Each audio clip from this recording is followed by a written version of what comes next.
Being the #1 pick in the NBA draft usually means unique talent and skills, but sometimes the NBA scouts go wrong. There were times when franchises blew their chance of drafting a superstar and went with mediocre players instead. Today, we're taking a look at some of the biggest NBA busts and the reason why their careers were so horrible. Hello basketball fans and welcome to Hoop Vision. Before we dive in, make sure to hit that subscribe button if you haven't already. Takes only a second, costs nothing, and will give you access to more basketball stories. Number 5. Marvin Bagley.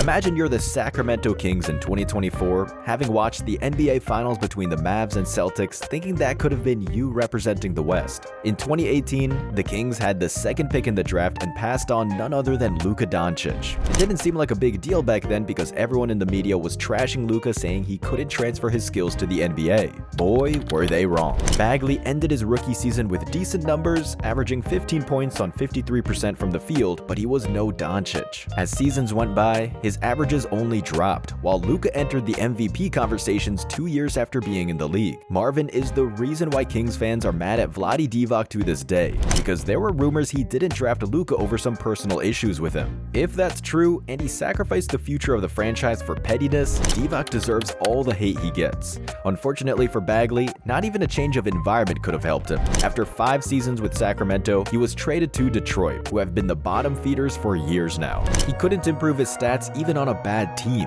which tells you enough about how wrong the Kings were to draft him second that year. Just to give you an idea of how big of a bust Bagley is, here's the list of players Sacramento could have gotten instead of him: Luka, Jaren Jackson Jr., Trae Young, Mikal Bridges, SGA, Jalen Brunson, or Michael Porter Jr. All of these players are light years ahead of Bagley, which is why you can't not feel sorry for the Kings. Right now, he's under contract with the Washington Wizards, no surprise there, and has earned around $62 million so far in his career. Not bad for a bust. Number 4. Markelle Fultz. Markelle Fultz's story is a truly sad one. The guy was projected to be the missing piece of the process, and everyone thought Philly would finally get the chip with him. Simmons and Embiid playing together. Fultz was drafted first overall in 2017, signing a multi-year rookie deal, and was actually pretty decent in his NBA debut against the Wizards. Unfortunately, less than a month of being in the league, he suffered a shoulder injury that would completely throw him off his game. He'd miss almost half the season until March 26th, which really took its toll.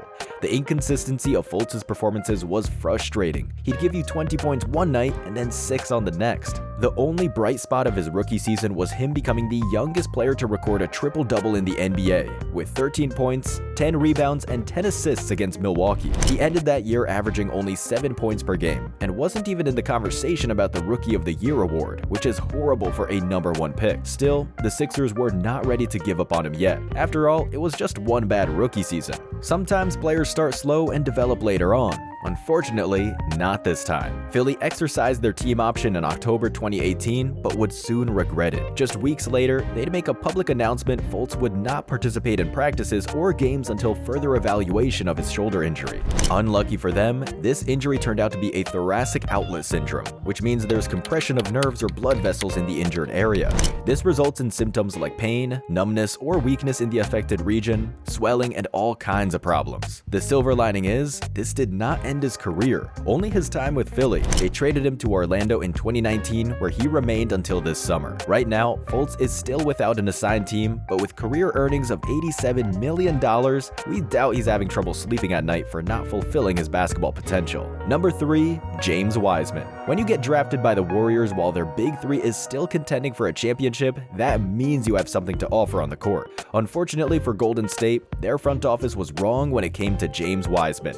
Not only did he prove to be a bust, but cost the Warriors a unique opportunity to choose second in the very first round. Do you have any idea how rare that is for a team that were champions just 2 seasons before? Not just that, but it just seems mind-boggling how Tyrese Halliburton went 12th and Tyrese Maxey 21st. Just imagine if the Warriors picked any of them. Sure, the argument is there for having to take a back seat for Curry and Clay, but they'd be rookies at the time, more than willing to learn from one of the greatest backcourts to ever play the game. And if that didn't work out, they'd be more than worthy trade assets. So Golden State wasted a lot by drafting James Wiseman. In his first year, he averaged 11 points on 24 minutes per game and 54% from the field, which isn't bad at all, but played only 39 games and got injured for the next year and a half.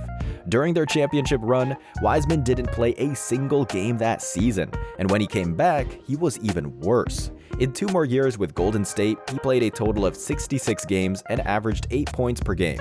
Not good enough for a second pick on a contending team. The Warriors were like, we're done with this guy, and shipped him off to the Pistons. If you follow the NBA, you know what Pistons are currently like, so no need to discuss how awful he was there as well. As of right now, he has signed a 2-year deal with Indiana worth $4.8 million, so who knows what may come out of it. Wiseman's career earnings stand at around $40 million so far, which tells you how crazy the NBA has gotten when such a bust can earn generational wealth being one of the worst players in the league. Number 2, Anthony Bennett. When LeBron James left the Cavs, the city of Cleveland was waiting for someone like him to appear again and save them from the mediocrity they'd fallen back into. Kyrie showed a lot of potential and it was sure he'd be a great player. When Anthony Bennett appeared in that 2013 NBA draft, everyone started buzzing about the kid who will lead the Cavaliers to their first championship instead of LeBron. Little did they know, the kid would be out of Cleveland the very next year, and out of the league in less than 4 seasons. The most games Bennett has played was for Minnesota in his second year, 57 total. His points averages were embarrassing. First season, 4 points. Second season, 5 points. Third season, 1.5 points per game. Can you imagine that from your first pick in the NBA draft? In his 4th season, Brooklyn took a shot on him, but he was gone after 23 games where he averaged 5 points. So the real question here is, what was Cleveland thinking? He did average 16 points and 8 boards per game in college, but there's no way they couldn't see the disaster up front in practice with the team. It's a miracle he even got to the NBA and earned a crazy $16 million for averaging 4 points per game in his career. After leaving the league, he bounced around Europe for a while, and he was awful as well. His last contract was with the team from Taiwan in 2023, and that's it. When you think about the draft, here's what it comes to. The 30 NBA teams competing for the best player in that class, scouts are active all year long. Reports are being made, analysis and breakdowns are used to predict the future possibilities. And they go with Anthony Bennett as the number 1 pick? That's just beyond anyone's understanding. And number 1, Darko Milicic. Lastly, no NBA bust story could go without Darko Milicic. Imagine drafting a guy just behind LeBron James and before Carmelo Anthony, Chris Bosh, and D-Wade. You'd think he'd be a Hall of Famer for sure. Instead of that, Darko went down the path that slowly but surely kicked him out of Detroit, who were not the punching bag they are today, but a true contender. Darko even got the ring with them in 2004, but sold him for charity purposes. In one of the interviews, he stated that the championship meant nothing to him as he didn't earn it. The attitude he showed in practice and in games didn't sit well with the Pistons, and he was already gone in 2006. However, despite being tough to work with, Darko was one of those old school centers with an almost godlike strength, which is why he stayed in the league for almost 10 seasons. After the episode with Detroit, he played for Orlando, Memphis, New York, Minnesota, and Boston. The best version of him was probably during his time with the Wolves, not because he liked the snow and cold weather, but because Nikola Pekovic was there. After he retired, Darko gave a lot of interviews in Serbian media where it got obvious he went to the NBA too young and immature. The fact he had Pekovic in Minnesota stopped him from going insane, as he stated on one occasion. This really makes you think about how crazy it is when some of these 18-year-olds go to a completely new environment and get millions of dollars thrown at them for being so immature and inexperienced. It's not like they were feeling sorry for Darko. During this time in the NBA, he was able to earn around $52 million, which is more than enough to last for a lifetime. However, due to the regret he expressed in interviews, it's hard not to wonder what could have been if he was in a different place mentally upon getting drafted. That's it for today, Hoop Fam. We hope you've enjoyed this video. Let us know in the comments who do you think was the biggest NBA bust ever. Thank you for watching and growing this channel. Make sure you don't miss out on more NBA stories by hitting that subscribe button. See you in the next one.